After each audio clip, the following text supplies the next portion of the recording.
What is up, you guys? Today I am back with a what I watched on Netflix and now kind of lately Hulu videos. So I forgot to do it in June and I really didn't watch that much anyway, so I thought that I would just combine them and do June and July together. So first I watched Scandal. I had already seen seasons like 1 to 3 or 1 to 2, I think, but Girk had never seen them, so we decided to just start from the beginning. And honestly, I watched it when it first came out, so it was about 7 years ago anyways, so I really forgot everything that happened. So it's been great to watch it again. We are on season 4. We started in June and we're on season 4, so a little bit more than halfway, but I really like it. He really likes it, so it's fun. Then I watched Grey's Anatomy season 14. I know a lot of people stopped watching Grey's Anatomy because they felt like it's going downhill, and I definitely agreed there for a while. If you go back and watch my last year's videos, like last year when I watched Grey's Anatomy and the year before, because I think I've been making these for like 3 years now, I definitely had a moment there where I despised it. I thought that it was so bad. They were killing off every character. It was all these new people. It didn't make sense. But something about season 14 I really liked. I don't know why. It felt kind of like a throwback to around like season 7, season 8-ish. And I really liked it. I thought the acting was phenomenal. They actually had a good storyline. It wasn't super cheesy. It wasn't to the point where nothing happened. It was good. I will say though, it's getting better again and I really like it. Then I watched How to Get Away. Then I watched How to Get Away with Murder season 4. And I will say that this show is definitely getting old for me. I'm tired of it. Like, I was talking to my mom about it because we watch it together. And she was like, oh, like, stuff still happens. And I'm like, yeah, but it's like the same thing all the time. Like, somebody dies. Something, which what more can I expect from a show called How to Get Away with Murder? But it's just like, it feels very repetitive. I need something new. I need more to happen. I need the pace to be a little bit stronger. It is very realistic, not really in the sense of how they get away with murder, but in the sense of pacing, it's very realistic. But I don't watch shows for like realism like that. You know what I mean? Like, that's why I live my life. It's already boring and low paced. I need like action. I need something to happen. I need there to be like, oh my gosh, like shock factor like there was in the first season. Very average. And I'm sad about it because I do think it is a great show. Viola Davis, one of my favorite actresses of all time. I think she's literally probably the best in the game right now. But there's something about the writing that's just like low pace and boring for me. See, sticking with TV shows, that's all I watched for TV in June, and I pretty much watched almost the same things in July. I did watch season 8 of Hawaii Five-0. You guys know I love Hawaii Five-0. I heard that I think season 9 is going to be the last one, but I also think I said that during season 6. So if you go back to like 2015, I think I said that about season 6. So I don't know. It's honestly not getting old to me though. They're bringing in some new people. At first I was very about the people. I didn't really like them, but I do think they fit the show really well actually. So I do like that, surprisingly. I was reading a couple blogs about people complaining about all the changes and whatnot, but I think it flows and I think it fits, so that's just me. I don't know. One of my favorite shows. I know it's not that good, but it's one of my like guilty pleasures. I don't think I can not watch it. Then obviously I watched Rick and Morty season 3. I had never seen. I was flipping through it just trying to go to bed one night and I was like, wait, I've never heard of any of these. So I was like, what the heck have I been watching this whole time? Because I've only been watching season 1 and season 2 on repeat, mind you. And for some reason I never watched season 3. I don't know why. So I just binged it one night when I couldn't sleep.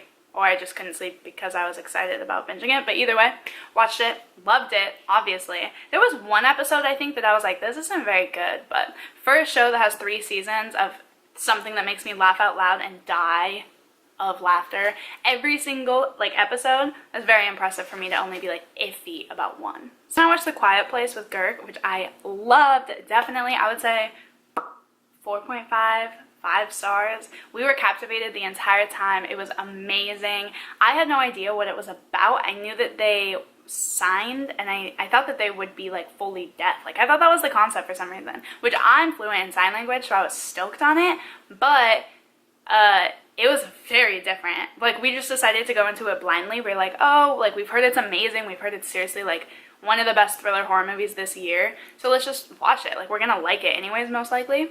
watched it, ended up being completely different than what we thought it was about. That whole sci-fi take is not what I thought. I thought it was going to be like a horror movie about like people in the house and they had to be quiet and were like hiding around, you know, the whole time. I don't know. That's what I thought. I don't know where I got that concept from. But horror and then sci-fi are my favorite genres of movie of all time. So when I was watching it expecting horror and thriller, and then all of a sudden the sci-fi element gets put into it, I was so excited. I was like looking at Girk every 10 seconds like, what? Can we also talk about for like 5 seconds that thing with Netflix where instead of rating movies out of 5, they just have it thumbs up or thumbs down? Because I despise that, because that's not how I feel about most movies. It's like sometimes I really, really like it, so it'd be a thumbs up. Sometimes I really don't, so it'd be a thumbs down.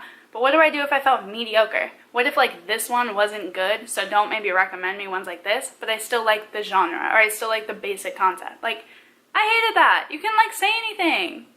Explain that to me. What were they doing? Because I don't understand it at all. And one night I was just hanging out with my mom and her boyfriend. We decided to watch a horror movie. It's my favorite genre and his favorite genre. My mom likes them, but she gets scared easily, but I think she likes it. She gets scared easily. So we watch them a lot in this house, and we decided, we were flipping through trying to find one that neither of us had seen or any of us had seen, and it was almost impossible. We were flipping through things for like an hour and a half. Decided to go with At the Devil's Door, and I would rate this 1.5 out of 5.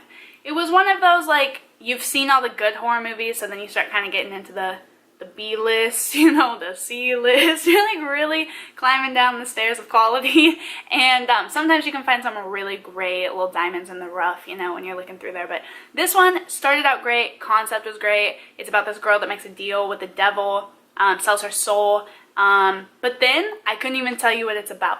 That's how bad the storyline was. I literally could not tell you. Like, I could not explain it to you because nothing really happened. Starts out, girl does this little deal thing, kind of cool, sells her soul, goes to the crossroads. If you watch Supernatural, you know all about it. But anyways, goes to the crossroads, sells her soul for a deal, does all this. But then, literally, nothing. Like, Girk and I had a little date night in thing, and we were trying to find like a romantic comedy movie to watch. He made me some cocktails in bed, and it was so freaking cute. And we went with The Setup, which is a Netflix original movie about 2 people who are assistants for like CEOs in this big building in New York City. I think it was in New York City, could be wrong. But they decided to try to set up their bosses because they're tired of their bosses both being such hard asses and being so strict and annoying, and so they think they just need to get laid. So they try to set them up, ends up being that story. It was very predictable, but I will say it was funnier than I anticipated it to be. A lot of times romantic comedies are very hit or miss for me, but this one was average. This one was good. We laughed out loud a lot, and I'll give it that. But some of the like ideas were a little too cliche, but sometimes that's all you need for like a fun night, you know? You just want something cliche. You want something like funny and cheesy and easy. It was good. I recommend it if you're ever in the mood for a romantic comedy. So after we watched The Setup, we like got in this mood to watch romantic comedies. So then we watched one more, and it was Sleeping with Other People, which we had both never seen, even though it's a little bit of an older movie. And it was amazing. I loved it. I thought it was really, really funny. The idea was funny. The plot was good. The acting was amazing. I thought it was great. The last movie that I watched and thing that I watched for June and July, we're at the end, people, was Sanju. I went to go watch it with Girk and his sister when we went to go visit her in Seattle because it was in theaters. Pretty much it's all about the life of Sanjay Dutt, who is a Bollywood actor whose name I just completely butchered, most likely because I forgot how to say it. But we will pretend like I know what I'm talking about. But it's pretty much about his life and everything that he went through and has gone through. It was amazing. I love Bollywood movies, I always have, but this one was very, very good. It was very funny. I cried like 5 times, but it's okay. It was really, really, really good. Fantastic movie. Great production, great acting, great storyline. I don't have much else to say about it because I watched that like 2 months ago almost, I think. So it was a while ago. I hope that you guys enjoyed this video. Be sure to let me know what you've watched the last 2 months and how you feel about any of the things that I watched if you watch them as well. Don't forget to like this video, like I said, if you're excited these videos are back, or if you just want to show support to my channel. Also, don't forget to subscribe. I know I'm asking a lot, but don't forget to subscribe as well if you want to see more content like this. I'd love to have you guys around, and I will see you guys in the next video.